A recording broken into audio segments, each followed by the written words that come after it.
दूंगा और खिराज तहसीन पेश करूंगा। जो हमारी बहनें, इधर से जगह छोड़ें आप लेडीज, इधर सामने आ जाए प्लीज, ये जगह खाली करें। ये स्पेशली रिक्वेस्ट की और पहली दफा ये हमारी बहनें कोसार ब्लॉक से जो है इन्होंने शिरकत की है।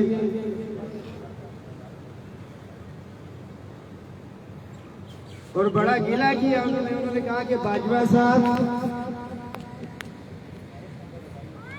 कि हमें लगता है कि अब हम ख़वातीन को बाहर निकलना पड़ेगा। ये जो हमारे मर्द भाई हजरात हैं शायद ये घबराते हैं, ये इनको धूप ज्यादा लगती है।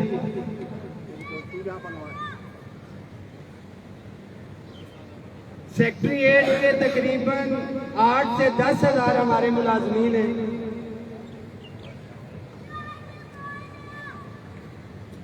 और ये तहरीक शुरू हुई थी तनख्वाहों में तफरीक के खात्मे के हवाले से। आज से ये कॉर्नर मीटिंग रखी गई थी और जितनी तादाद मेरे सेक्रेटेरिएट के भाइयों की आज है, जो 2 तारीख का हमने एक एहतजाज और तकरीम शोहदा के हवाले से एक रैली रखी थी, उसमें इतनी तादाद भी नहीं थी हमारी। अफसोस की बात, हुकूमत देख रही है कि तादाद कितनी है मुलाजमीन की, और मुलाजमीन की तादाद थी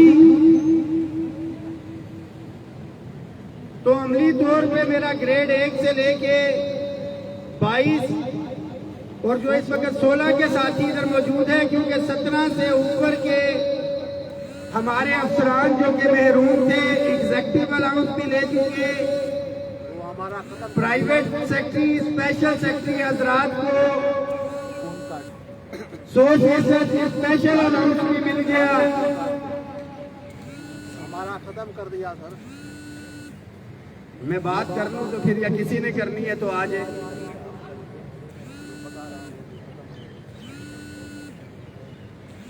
बहुत वाज़ेह पैगाम है कि एक रियासत के अंदर 2 कानून नहीं हो सकते। और मुलाजमीन के लिए भी मेरा ये पैगाम है जो भाई इधर बैठे हुए, कि एक मजदूर जब मजदूरी के लिए जाता है सुबह से शाम तक, जब वो मेहनत मजदूरी करता है, अपना पसीना बहाता है, तो जो उसे उजरत मिलती है वो उस दिन की होती है। मजीद मराज या फायदे के लिए उसको अगले दिन दोबारा से उतनी मेहनत करनी पड़ती है। मगर जो आपने तारीखी जदोजहद या लड़ाई लड़ी, रोजाना एहतजाज नहीं करने पड़े, साल में 2, 4, 6, 8, 10, 15 एहतजाज किए होंगे, मगर वो जो 40% हमारी तनख्वाहों में लगा है वो रिटायरमेंट तक हमारे पास से आना है। ये जहन में बिठा लेंगे, ये 3 दिन है। हर मुलाजिम, हर भाई, हर साथी जो सोशल मीडिया पे भी देख रहा है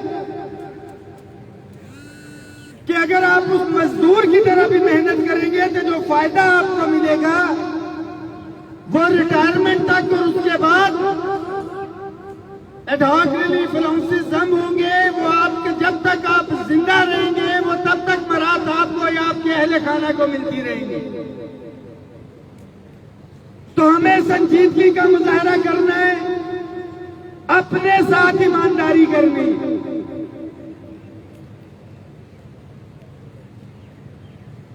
यहां पे बात की जाती है कि 1 से 16 के मुलाजिम को क्यों नहीं मिला, इनका क्या कसूर था। तो इनका कसूर सिर्फ इतना है कि आप ग्रेड 1 से 16 के मुलाजिम हैं, आप और मैं, हम लोग कीड़े मकोड़े हैं।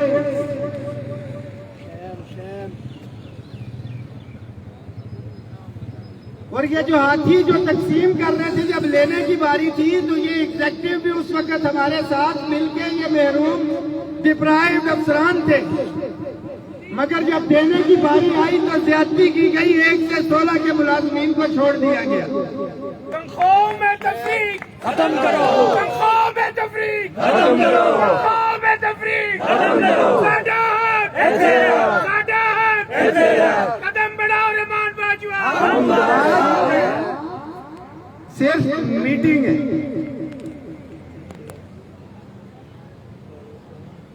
और आप सबकी जिम्मेदारी है। मुझे किसी ने कहा कि साए में बैठ जाओ, तो साए के अंदर बैठ के महाराज या हकूक नहीं मिलते होते। ये आप लोग अपने जेब में बैठा लें और ये दीन नहीं है। हमें धूप भी बर्दाश्त करनी है, हमें प्यास भी बर्दाश्त करनी है, हमें भूख भी बर्दाश्त करनी है।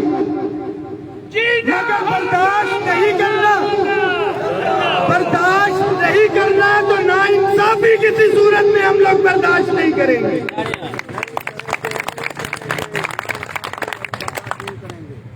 बहुत से साथी, खास तौर पे मेरे कोर कमेटी के जितने भी साथी इधर मौजूद हैं, जिनकी तस्वीर इधर मौजूद है, आज मैं बहुत से कमरों में गया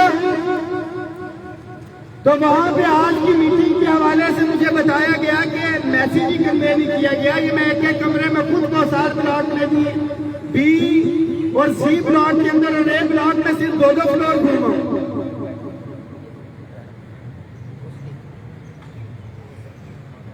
ये मेरी नहीं, आप सबकी भी जिम्मेदारी है। एक एक कमरे में जाना, आप लोगों को उठाना, बुलाना, हर बंदा अपनी ये जिम्मेदारी ले, हर बंदा रहमान बाजवा बन जाए।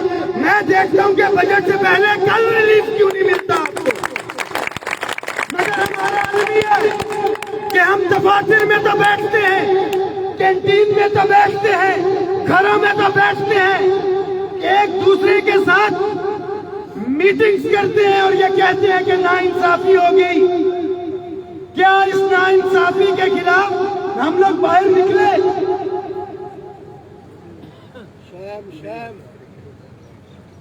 यहाँ पे तकसीम करने का, मुनाफिकीन जो है हमारे दरमियान, आज उनकी भी डेफिनेशन बता दूं आपको। वो आपके साथ हमदर्दी कर रहे हैं कि 1 से 16 की बात नहीं होती। और भाई 17 से ऊपर तो रह गया, पीछे महरूम कौन है? 1 से 16 ही तो है। एहतजाज में भी नहीं आएंगे। जब सूबे की तरफ से 150% अफसरान को दिया गया, 149% भी नहीं किया गया, तो जहां पे अफसरों का फायदा नहीं था, ग्रेड 1 से 16 की अपग्रेडेशन का क्या हाल किया गया आप जानते हैं। रात को एक कमिटमेंट की गई, ड्राफ्ट हमने तैयार किया और जब समरी पीएम ऑफिस पहुंची तो अप्रूव होने से पहले बता दिया था आपको मैंने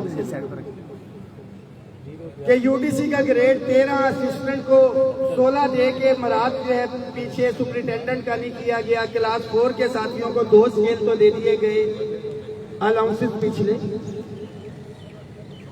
अल्लाह का शुक्र है कि एक कर्ज तो हमने उतारा अपने प्राइम मिनिस्टर असिस्टेंट पैकेज के मुलाजमीन बच्चों का। ये सिर्फ उनका नहीं था, आपके बच्चों का मुस्तकबिल भी हम सब ने मिलकर सिक्योर किया है कि खुदा न खास्ता मुझे आपको किसी को कुछ हो जाता है तो उसका यतीम बच्चा, मेरा यतीम बच्चा यहाँ पे दलील नहीं होगा, उसकी बुनियादों के ऊपर गलती होगा। और जितने भी यतीम बच्चे थे अल्हम्दुलिल्लाह वो सारे के सारे रेगुलर हो गए। टाइम स्केल की बात की जाए तो वो ग्रेड 1 से 16 के मुलाजमीन को मिला। अपग्रेडेशन हुई है तो ग्रेड 1 से 16 की हुई है और किसी ने एहसान नहीं किया। ये सूबों की तर्ज पे हुआ है, कोई इजाफी चीज नहीं, मगर वो भी मन सूबे की तर्ज पे नहीं हुआ है। और पिछले बजट की तरह वक्त से पहले आपको बताना चाह रहा हूं, आज बुलाने का यही मकसद था कि हुकूमत 10% देती है, 20% देती है या 30% इजाफा करती है, जो फिलहाल 10 से 20% की प्रपोजल चल रही है, तो इनका इरादा है कि अक्रॉस द बोर्ड सारे मुलाजमीन को दे दिया जाए। क्या मतलब हुआ कि जिसने अभी पिछले हफ्ते जो है एरियर्स के साथ 100% लिया उसको भी 20 या 30%, जिसने 150 लिया उसको भी। हमारी मुअज़्ज़िज़ अदलिया के जो बहुत काम करते हैं 300% रनिंग बेसिक पे पे पिछले हफ्ते लिया है, वही 30% मिलेगा, उनको भी मिलेगा और हमें भी मिलेगा। नेशनल असेंबली के जिन्होंने 165% अभी करवाया वो इजाफा उनको भी मिलेगा। तो जानने की जरूरत है, शेम करने से कुछ नहीं होगा। अगर होगा तो अमली तौर पे यहाँ पे हेड काउंट देने से होगा, अपनी तादाद दिखाने से होगा।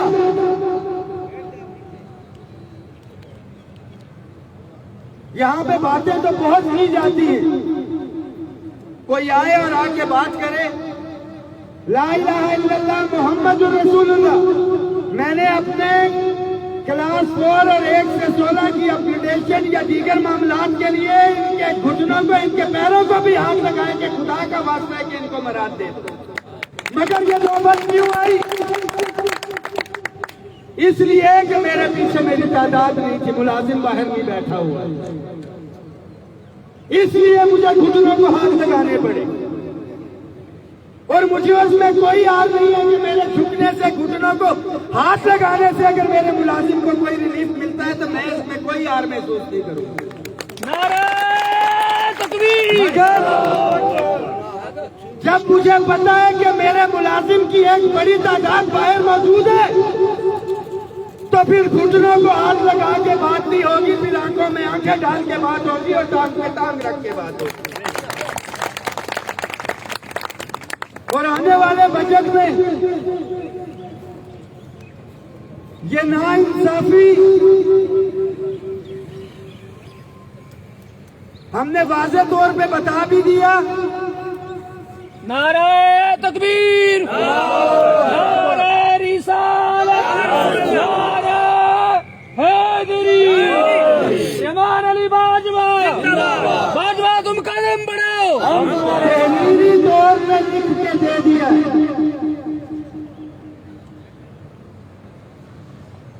पेरेंट्स पेंशन कमीशन की सिफारिशात के मुताबिक तनख्वाहों में तफरीक खत्म की जाएगी। कसूर ग्रेड 1 से 16 के मुलाजिम। House rent medical convince allowance में 100% की इजाफा उस वक्त की बात थी पिछले जून के अंदर। पे एंड पेंशन कमीशन की सिफारिशात थी, आपको पता होना चाहिए। पे एंड पेंशन कमीशन हमने भी बनाया था, मुलाजिम नहीं थे, हमारे बंदे नहीं थे, हुकूमत ने बनाया था, हुकूमती ओहदेदार थे। ये उनकी सिफारिशात है। जिस फराजगिरी के साथ एग्जेक्टिव अनाउंस किया 1 से 16 की अपग्रेडेशन भी उसी तरह से की जाए और ये हमने करवानी है। ये आपको पता होना चाहिए, हर मुलाजिम को आपने बताना है। आज तो जस्ट मीटिंग थी और मुझे उम्मीद है कि कल इंशाअल्लाह ताला आज की मीटिंग के हवाले से जब पैगाम शेयर हो जाएगा तो यहाँ पे 3 गुना तादाद मौजूद होगी इंशाअल्लाह ताला। कल 6 है, 7 तारीख को दोबारा 1 घंटे के लिए हम यहाँ पे हाजिरी लगवाएंगे। वेलकम करें। और इंशाअल्लाह ताला 8 तारीख को वफाक के तमाम इदारे और सूबों के तमाम इदारे यहाँ पे मौजूद हैं। यहाँ पे भी मुनाफिकीन जो है बीच में शामिल होते हैं, शरारत करते हैं कि ओहो सूबों को साथ शामिल कर लिया, इसकी वजह से मराद कम है। तो ये जहन में रखें, 18वीं तरमीम के बाद सूबे खुद मुख्तार है। सूबों का बजट अलहदा होता है। तादाद जितनी भी होती है पाकिस्तान भर से, हमारी जो कैलकुलेशन या फाइनेंशियल इम्प्लीकेशन होती है वो वफाकी मुलाजमीन की निकाली जाती है। तो उस इत्तेहाद का असर क्या पड़ता है कि सबसे पहले सेक्रेटेरिएट और वफाकी इदारों को रिलीफ मिलता है, फिर सूबों में जाता है और सूबों के हमारे भाइयों को डबल मेहनत करनी पड़ती है और वो रिलीफ वहां पे भी मिलता है जाकर।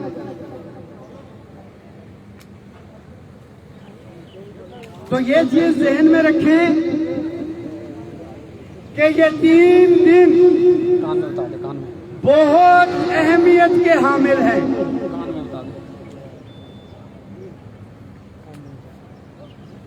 हाथ उठा के हलफ दें ईमानदारी के साथ। और मैं बता दूं कि हलफ में मैंने हलफ देना क्या है आपको, पहले बता दूं, जिसका दिल ना करे ना हलफ दे, पता लगे हाथ उठा दी और दिल में ली, बस मैं पहले ही नहीं। हलफ ये ले रहा हूं आपसे कि सबसे पहले तो मैं खुदा को हाजिर नाजिर जान के आपको हलफ देता हूं कि ना पहले आपके हकूक पे समझौता हुआ है ना आइंदा होगा। तारीख गवाह है कि पहले भी जेलों के अंदर चले गए, यहाँ पे इंडक्शन का केस चल रहा था, सेक्रेटेरिएट अलाउंस से हाथ धोना पड़ा, डेपुटेशन अलाउंस मेरा गया, सरकारी मकान मिला हुआ था कैंसिल करके 16 लाख रुपए की रिकवरी। बहुत से साथियों को हमने बताया भी नहीं कि आप शायद घबरा ना जाएंगे, 2020 की बात है और उस वक्त से ये नुकसान जो है वो मैं बर्दाश्त कर रहा हूँ। मगर ला इलाहा इल्लल्लाह मोहम्मद रसूलुल्लाह आप लोगों की दुआएं हैं। पैसे बेशक कम हुए हैं, जिंदगी में सुकून आ गया और तमाम परेशानियां दूर हुई आप सारों की दुआएं। आपसे हलफ ये लेना है कि कल अपने तमाम साथियों को आप ये तबलीग भी करेंगे और उनको साथ लेके आएंगे 1 घंटे के लिए, और ये चीज जहन में रखते हुए लेके आएंगे कि जिस तरह एक मजदूर मेहनत करता है, फिर बता रहा हूं कि जिस तरह एक मजदूर सुबह से शाम तक मेहनत करता है, उसको जो मुआवजा मिलता है वो शाम तक का मिलता है, अगले दिन उसको फिर मेहनत करनी पड़ती है। मगर आप लोग खुशकिस्मत हैं, सरकारी मुलाजिम हैं और ये 3 दिन तो सबसे बेहतर है।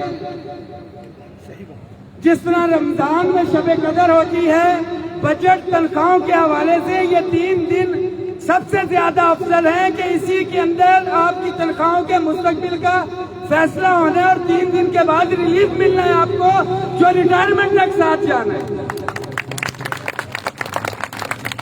आपका तमाम तर फोकस आज 11 बजे था, कल दिन 10 बजे से लेकर 11 बजे तक। मेरी जितनी कैपेसिटी है मैं हर उस कमरे तक जाऊंगा, मगर मेरे लिए पॉसिबल नहीं है। 4 घंटों में सिर्फ एक कोसार ब्लॉक भी पूरा नहीं होता। 1 घंटा एक ब्लॉक का लगता है और मैं लिफ्ट इस्तेमाल नहीं करता, जिन साथियों को पता है सीढ़ियों से जाना होता है। जब मैं ये सब कुछ कर सकता हूँ, लोग कहते हैं लीडर लीडर, चलो मान लिया, जब लीडर ये कर सकता है तो आप लोग क्यों नहीं कर सकते? अपना अपना फ्लोर तो कवर कर सकते हैं, अपना फ्लोर के बंदे तो निकाल सकते हैं।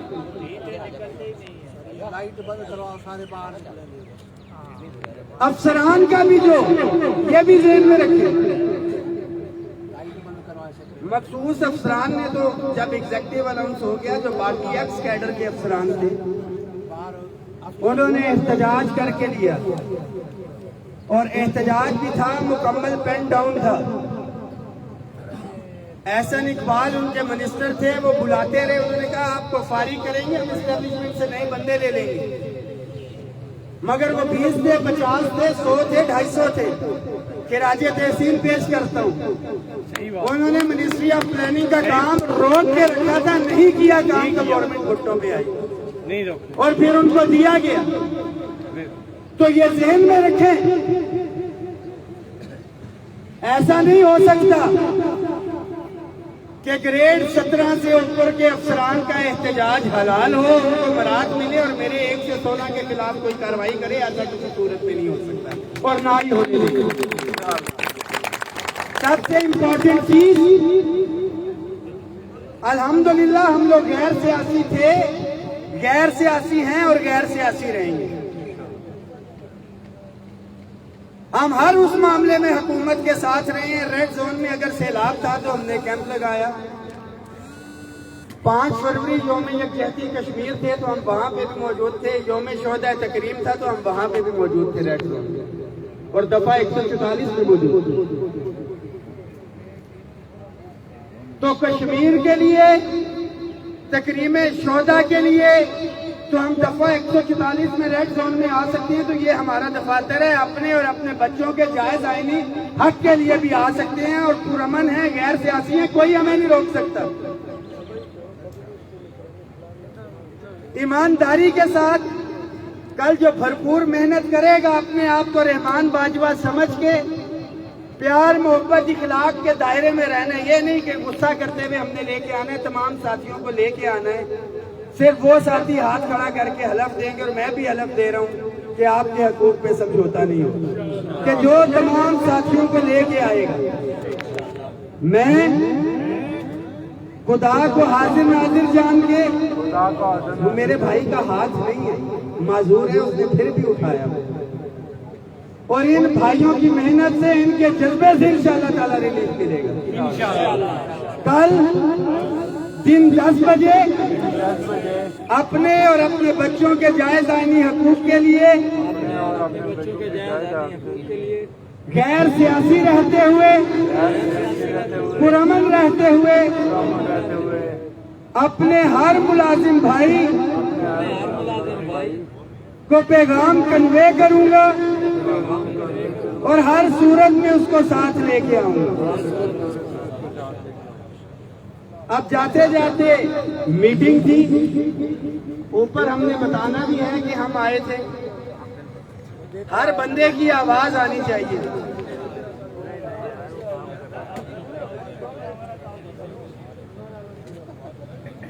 कोई मेरी बहन भी बात करना चाहती है तो आ जाए।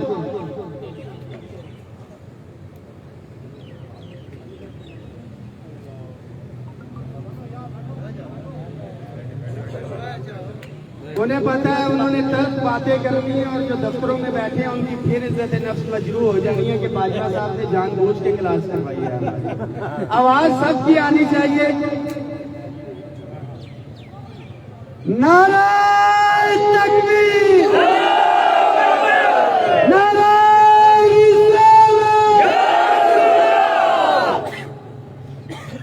8 जून तक अगर हमारे मुतालिबात को संजीदगी से नहीं लिया गया तो जीना होगा, मरना होगा।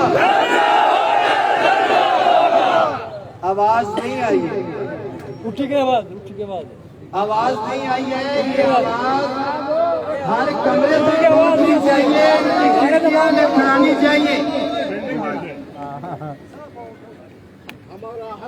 जीना होगा, मरना होगा। फिर आवाज नहीं आई, यकीन मानो मैं माइक पे चीख रहा हूं, क्यों नहीं चीख सकती? जीना